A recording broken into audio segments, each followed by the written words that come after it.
Here are some tips for putting all of this together and creating your own kettlebell training or a class for your students. It's really important to remember it's not about the kettlebell. It's about loading basic human movement patterns. The 7 that I like to include in my classes are the push, the pull, the hinge, the squat, rotation, counter rotation, and loaded carries. So let's look at those categories. The first movement pattern is the push. Any of your pressing variations are going to fall into that category. So a military press, a floor press, a push press, even a push-up is going to be in the push category. The pull. Obviously a pull-up will fall there, but also will all of your rows. Deadlifts can even be considered pulls. The next exercise would be a squat. So goblet squat, even a one-legged squat, which we call a pistol, can fall in the squat category. After that, I come up with some hinges. Deadlifts also fall in the hinge category, as do cleans, swings, and snatches.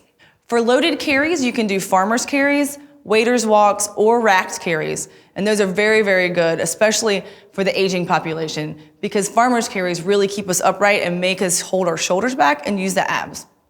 The next category would be rotation. Russian twist, even halos with a twist, exercises that make you rotate from right to left, moving your spine. The last category is counter rotation.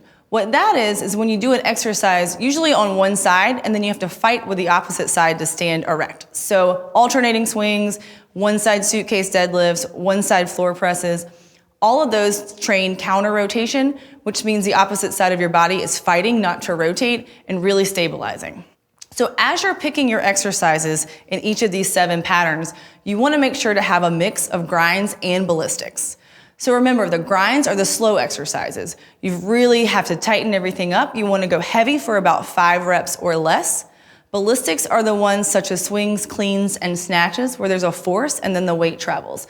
Ballistics, you want to go high repetition, 15 reps or more. And if you have a good mix of both of those and you have all 7 movement patterns covered, you have a great class for general physical preparedness that you can fit anyone into.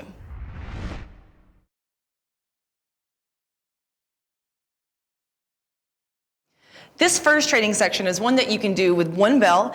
All it does is puts together the basics so your student can solidify their knowledge.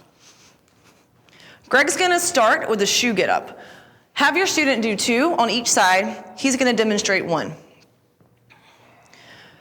Shoe get ups are really good for both beginners because for a beginner, it makes sure that the wrist is straight, the elbow is straight, and everything's pointing up to the ceiling. It's also really good for veterans because it slows them down. Sometimes when people get really comfortable with the get up, they'll kind of rush through it, and you want to keep that from happening. The shoe get up forces the student to take his time.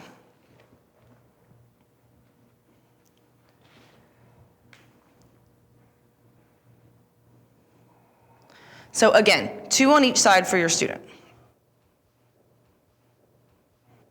Now we're gonna get into the main part of the workout. The first exercise Greg is gonna do is a 2-handed swing. Ready? Go. Notice how Greg is matching his breath with his hip snap, standing up tall. His eyes are forward, looking at the horizon, and he is sending his hips back to load them, not squatting.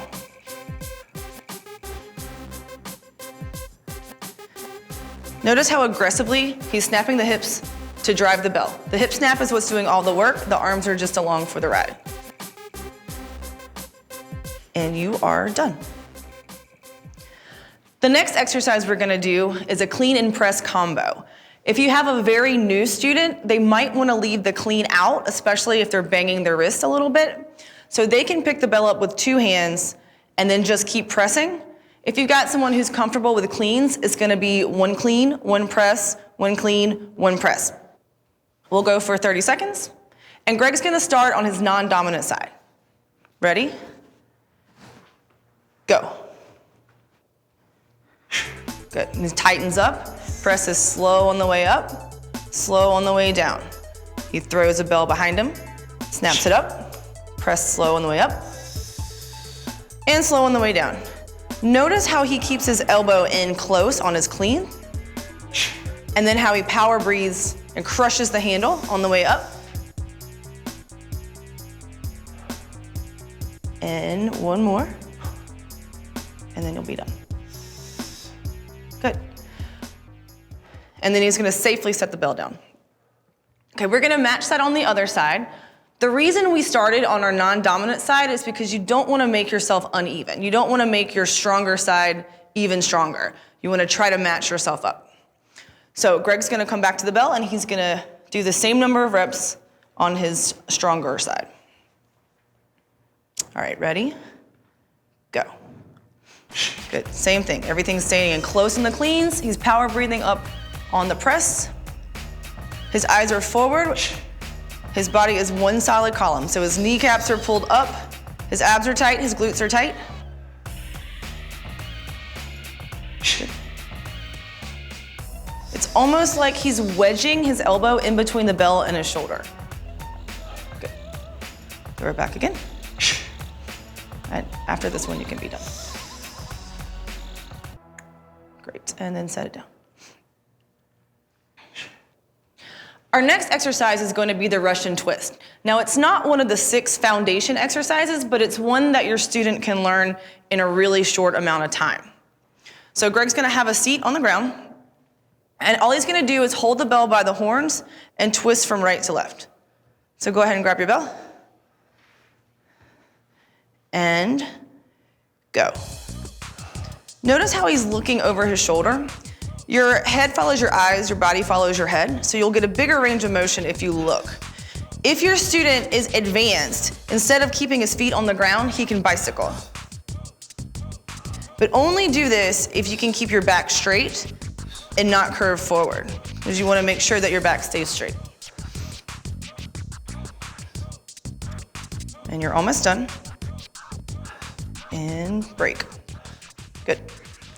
Okay, the next exercise Greg is going to do is an alternating swing. All an alternating swing is a right hand swing with a left hand swing, trading at the top every time. And remember, if you miss it at the top, don't try to grab it at the bottom, just do an extra swing so you don't round your back. Notice how he starts the bell a little in front, tilted back towards him. Everything is connected from the beginning. All right, ready, go. Good. So same as a two-handed swing, he's matching his breathing. His hips are doing all the work. So he's just grabbing corner to corner at the top.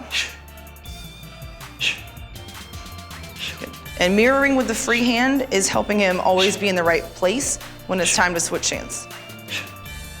Good. All right, one more, and you're done. Good. All right, the next exercise is a goblet squat. Squats are very important to strengthen up your lower body, and that's gonna translate to more upper body strength. If you can get your lower body strong, you have a lot more power to get the upper body stuff. So Greg's gonna come to the bell. This is called grabbing the bell by the horns. He's just gonna hike it back and pop it up. And then when it's time to start squatting, he's just gonna aim his elbows towards the inside of his knees. Ready, go.